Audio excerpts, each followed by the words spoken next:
हमारा चिंतन गीता अध्याय 8 श्लोक 1 और 2 पर चल रहा है। इन श्लोकों में अर्जुन ने प्रभु से 7 प्रश्न पूछे। मानो प्रश्नों की झड़ी लगा दी अर्जुन ने। यही जीवन का रहस्य है। बाहरी दिखावा, बाहरी चकाचौंध, उसको सब लोग देखते हैं, लेकिन वो चकाचौंध जिसकी वजह से हो रही है, यहाँ पर उसकी भगवान श्री कृष्ण भगवत गीता में व्याख्या करेंगे। वो जो ब्रह्म है, यह शरीर है, उसके रूप को, शरीर के आकार को, शरीर के रंग को सब देखते हैं। इस सृष्टि की चकाचौंध को सब देखते हैं, लेकिन यह सब कैसे हो रहा है, किसकी वजह से हो रहा है, उसके प्रति किसी का भी ध्यान नहीं जाता है। वो ब्रह्म तत्व के प्रति, वो ईश तत्व के प्रति, वो परमात्मा तत्व के प्रति ध्यान नहीं जाता है। ये 8वां अध्याय हमें परम तत्व की ओर ले जाता है। तो पहले और दूसरे श्लोक में अर्जुन ने जो प्रश्न पूछे हैं, 8वें अध्याय का बीज जो है वो 7वें अध्याय के अंतिम 2 श्लोक 29 और 30 में रख दिया था प्रभु ने। कम्युनिकेशन साइन यानी कम्युनिकेशन स्किल की दृष्टि से भी कहें कि ये भी आप देखिए अंत कैसा करना चाहिए। कभी भी बिजनेस के क्षेत्र में हो, आप कॉरपोरेट क्षेत्र में हो या व्यवहारिक संबंधों के क्षेत्र में हो, मीटिंग का एंड ऐसा करो कि सामने वाले को दूसरी मीटिंग की जल्दबाजी लगे, उसकी इच्छा हो कि आगे की मीटिंग कब करें। मुलाकात किसी से कर रहे हो तो उसका अंत ऐसा होना चाहिए कि सामने वाले को इच्छा हो अब फिर से कब मिले। इसी तरह भगवान ने पिछले 7वें अध्याय का अंत ही ऐसा किया कि अर्जुन के मन में नई जिज्ञासा प्रकट हुई। तब 7 प्रश्न उत्पन्न हुए। तो फिर उत्तर की खोज में बात आगे बढ़ती है। अर्जुन प्रश्न पूछ रहा है 8वें अध्याय का पहला श्लोक कि तद ब्रह्मा, और अर्जुन ने भगवान को संबोधन क्या किया है? पुरुषोत्तमा, हे पुरुषोत्तम, आपने जो बात कही है वो ब्रह्म क्या है?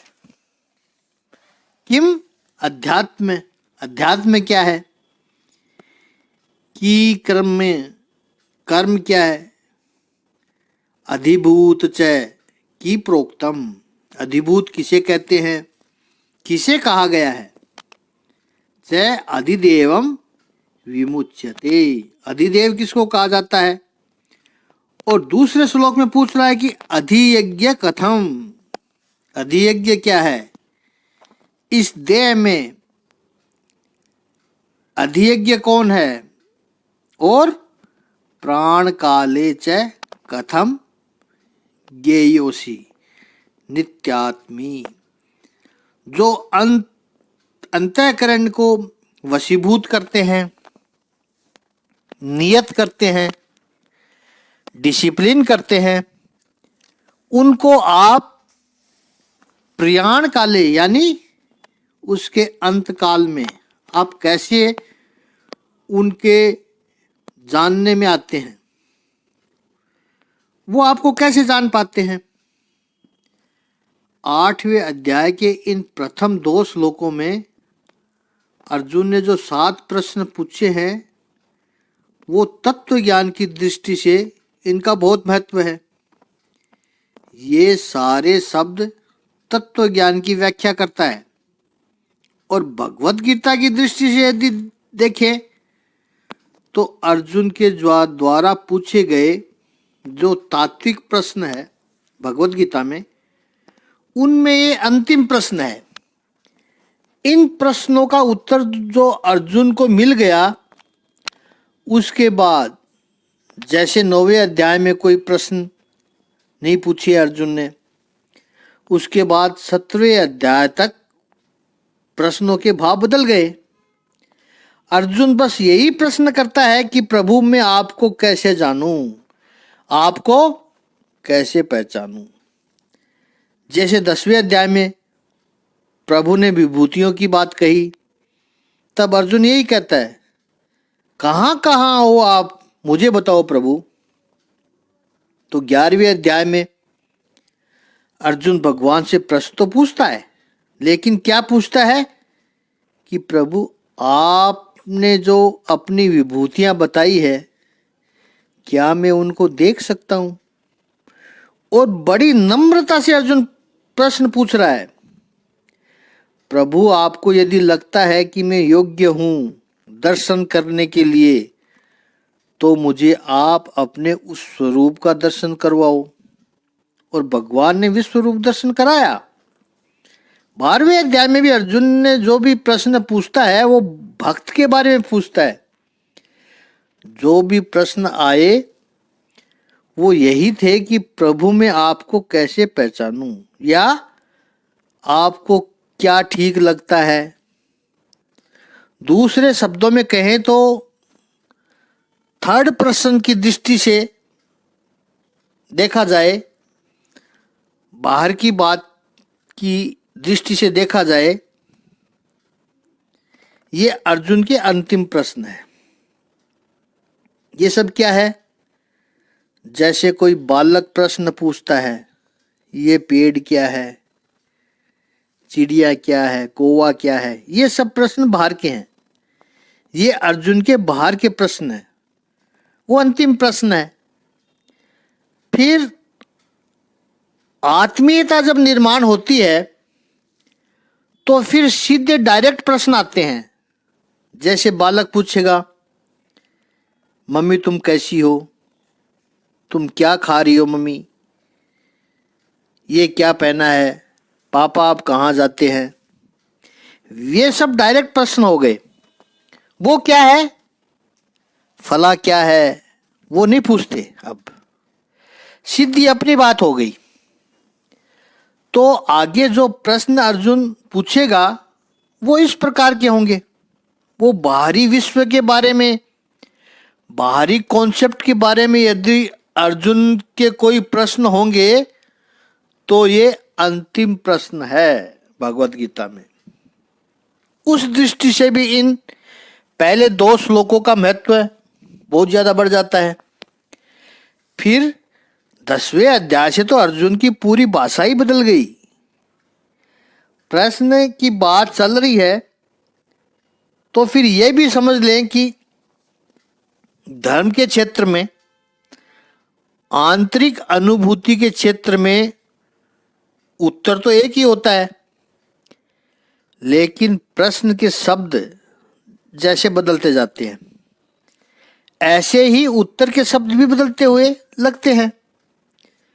आज के युग की मानो एक विडंबना है कि लोग जैसे जैसे अधिक पढ़ते जाते हैं, बुद्धि का विकास जितना अधिक होता जाता है, सोचा तो ये था कि व्यक्ति जितना अधिक पढ़ेगा, बुद्धि का जितना विकास होगा, उतने अधिक उसको उत्तर मिलते जाएंगे और उसके मन को शांति मिलती जाएगी।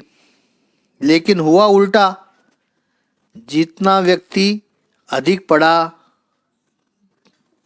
पढ़ा लिखा होगा, जितना व्यक्ति स्वयं को अधिक बुद्धिमान समझता है, उतने ही उसके प्रश्न अधिक होते हैं, उतनी ही उसके मन की अशांति अधिक होती है। जो होना चाहिए नहीं था लेकिन हो रहा है। याद रखना है कि जितने प्रश्न अधिक, उतनी अशांति भी अधिक होगी। उत्तर तो एक ही है। एक विचारक की बहुत ही सुंदर बात सामने आई कि आधुनिक युग में देखें, भक्ति की दृष्टि से देखें तो जीवन के सभी प्रश्नों का उत्तर एक ही है, प्रेम का अभाव। मनुष्य के अंतःकरण में से जितना प्रेम कम होता गया, उतने ही प्रश्न बढ़ते गए। आधुनिक युग की जितनी भी समस्याएं हैं, वो अंततः प्रेम के अभाव के कारण ही हुआ है। जैसे प्रदूषण, जो आधुनिक युग की बहुत बड़ी समस्या है, उसका कारण क्या है? प्रकृति के प्रति प्रेम का अभाव। मानव के अंतःकरण से जब प्रकृति के प्रति प्रेम चला गया, तो फिर ये प्रदूषण की समस्या, ग्लोबल वार्मिंग भी आ गई।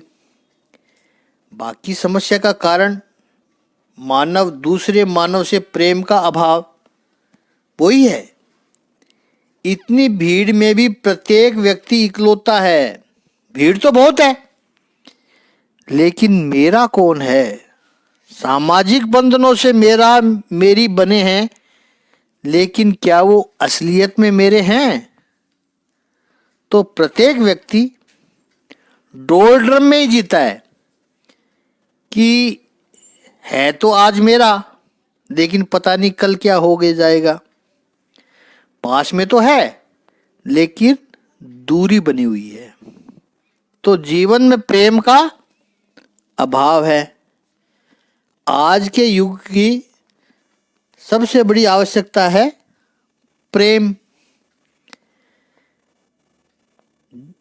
प्रकृति से प्रेम हो, जीवन से प्रेम हो, प्रेम करे, परमात्मा से प्रेम करे, तो फिर कोई समस्या आ ही नहीं सकती है। आदि गुरु शंकराचार्य जी बहुत सुंदर व्याख्या करते हैं कि 7वें अध्याय के अंत में प्रभु ने जो बात कही थी, 7 बातें कही थी, उनको ब्रह्म वगैरह के पदार्थ स्वरूप को विवेक पूर्वक दिखाने के लिए प्रयाण काल में मुमुक्ष में कर्तव्य क्या है, इसका ध्यान करना चाहिए, और प्राप्य क्या है, उसको प्राप्त क्या करना चाहिए, उसका प्रतिपादन करने के लिए, और मृत्यु के बाद पुनरावृत्ति सहित और पुनरावृत्ति रहित 8वें अध्याय में ये सब विषय आएंगे कि शरीर छोड़कर गए, फिर वापस किसी और शरीर में आना है, वो एक यात्रा है। और शरीर छोड़कर गए, फिर किसी दूसरे शरीर में आना ही नहीं है। मोक्ष, मुक्ति, लिबरेशन, परमात्मा से एक रूप हो जाना, ये दोनों प्रकार की जो गति है और स्थान है, उसका बोध कराने के लिए, और चाहे वो कर्मयोगी हो, चाहे वो उपासक हो, उनके गंतव्य मार्ग को प्रदर्शित करने के लिए 8वें अध्याय का आरंभ हो रहा है। संबोधन अर्जुन ने किया है पुरुषोत्तम है। इस पुरुषोत्तम शब्द को समझना है। भगवद गीता में ये शब्द बहुत महत्वपूर्ण है। विशेष करके जो 15वां अध्याय है, उसका तो नाम ही पुरुषोत्तम योग है। जो उत्तम पुरुष है, संस्कृत व्याकरण में 3 पुरुष बताए गए हैं। जो सन्मुख नहीं है, जिसको संबोधन किया जा रहा है, लेकिन जिसके बारे में बात हो रही है, उसको संस्कृत में तृतीय पुरुष कहते हैं, अधम पुरुष कहते हैं, अन्य पुरुष कहते हैं। इसलिए ग्रामर में उसको, अंग्रेजी ग्रामर में थर्ड पर्सन कहते हैं। और कुछ लोग जो बहुत डिप्लोमेटिकली बात करते हैं, वो हमेशा थर्ड पर्सन में ही बात करेंगे। लोग ऐसा करते हैं, लोग ऐसा बोलते हैं, तुम ऐसा करते हो, तुम ऐसा बोलते हो, ऐसा नहीं कहते। लोग ऐसा करते हैं तो वो बहुत डिप्लोमेटिक बात होती है। थर्ड पर्सन में जो बात करते हैं वो डिप्लोमेटिक बात होती है। तो संस्कृत में उसको तृतीय पुरुष, अन्य पुरुष कहा गया है। दूसरा जिसको संबोधन किया जा रहा है, जिससे बात हो रही है, वो द्वितीय पुरुष है। संस्कृत व्याकरण में उसको मध्यम पुरुष कहते हैं। इंग्लिश ग्रामर में सेकंड पर्सन यानी यू, और जो बोल रहा है वक्ता स्वयं को संस्कृत में उत्तम पुरुष कहते हैं। इंग्लिश में उसको फर्स्ट पर्सन या आई, मी, माई, ये सब फर्स्ट पर्सन है।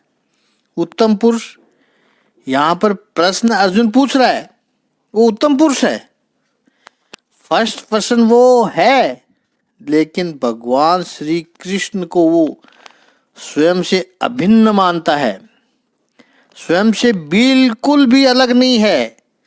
इतना ही नहीं, वो स्वयं से भी श्रेष्ठ मानता है, क्योंकि अर्जुन के मन में, वक्ता के मन में, यहाँ प्रश्नकर्ता के मन में जो संशय है, उन सब के उत्तर सामने वाले से ही मिलेंगे। वैसे देखा जाए तो अर्जुन उत्तम पुरुष है, वक्ता है, और भगवान प्रश्न सुन रहे हैं, वो मध्यम पुरुष है। लेकिन अर्जुन भगवान को स्वयं से अलग नहीं मान रहा है, अभिन्न मान रहा है। इतना ही नहीं, मेरे मन में जो संशय है, मेरी जो मर्यादा है, वो हे प्रभु आपके द्वारा ही पूर्ण हो जाएगी। इसलिए अर्जुन संबोधन कर रहा है पुरुषोत्तम है, उत्तम पुरुष। आगे का चिंतन कल करेंगे। ओम श्री सच्चिदानंद भगवान की जय। ओम श्री आनंद गंध भगवान की जय।